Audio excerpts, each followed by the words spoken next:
சமையலறையும் சேமிப்பு அறையும் இணைந்திருப்பது மிகப்பெரிய செல்வ வசியத்தை நமக்கு உருவாக்கி கொடுக்கும். முன்பொரு காலகட்டத்தில் சமையல் அறையோடு தானியங்கள் சேமிக்கக்கூடிய மிகப்பெரிய மரப்பெட்டிகளை நம் முன்னோர்கள் சமையலறையோடு இணைத்தே வைத்தார்கள். இந்த மரப்பெட்டிகளில் தானியத்தோடு செல்வ நிலையை சேகரித்து வைக்கும் பொழுது அவர்களுக்கு பல மடங்காக செல்வம் பெருகியது.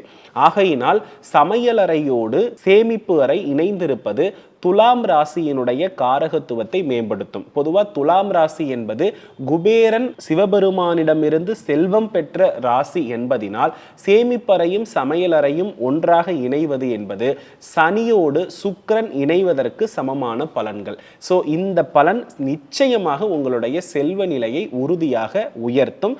இந்த தானிய அமைப்பு என்று சொல்லக்கூடிய சேமிப்பு அறை நம்ம தானியத்தை மேம்படுத்த அதுதான் குபேரன். அந்த தானியத்தை எவ்வாறு சமையலறையில் சமைத்து பல நபர்களுக்கு நாம உணவிடுகிறோமோ அந்த அளவிற்கு மீண்டும் தானியம் சேரும், மீண்டும் உணவிடுவோம். இந்த செயல்முறை இருக்கின்ற பட்சத்தில் தான் குபேர சம்பத்து நமக்கு முழுமையாக இருக்கும். இந்த தாத்பரியத்தை தான் குபேரனுடைய படத்தில் இருக்கக்கூடிய பெரிய பெரிய வாயகன்ற பாத்திரங்களில் ஒரு பக்கம் நகையும் ஒரு பக்கம் தானியங்களும் இருக்கும். அந்த வாயகன்ற பாத்திரம் என்ன சொல்கிறது என்றால், எவ்வளவுக்கு எவ்வளவு தானியத்தை இறைத்து நீங்கள் வீட்டில் சமையல் வேலை செய்கிறீர்களோ அந்த அளவிற்கு இணையான தங்கத்தை நீங்கள் பெறுவீர்கள் என்பதுதான் குபேரன் சொல்லக்கூடிய ரகசியமாகும்.